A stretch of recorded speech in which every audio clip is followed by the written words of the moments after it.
પરશુરામની જયંતિ ખૂબ જ ભાવપૂર્વક અને આનંદોલ્લાસ સાથે ઉજવવામાં આવી હતી। અમરેલીના ધારી બ્રહ્મ સમાજ દ્વારા ગઈકાલે અખાત્રીજના દિવસે ભગવાન પરશુરામનો જન્મોત્સવ હતો, જન્મદિવસ હતો અને ત્યારે બ્રહ્મ સમાજ દ્વારા એક શોભાયાત્રાનું આયોજન થયું હતું। ભગવાન પરશુરામ શાસ્ત્રોક્ત વિધિથી પૂજન કરવામાં આવ્યું હતું।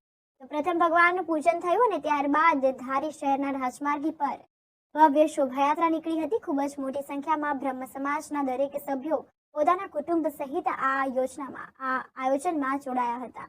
ત્યારે વાત કરીએ તો સાંજે જ્ઞાતિ સમૂહ ભોજનનું પણ આયોજન થયું હતું। આ તકે કોઈ અનિચ્છનીય બનાવ ન બને તે માટે ધારી પોલીસ સ્ટેશનના પીઆઈ દેસાઈના અધ્યક્ષ સ્થાને પૂરતો પોલીસ બંદોબસ્ત ગોઠવવામાં આવ્યો હતો।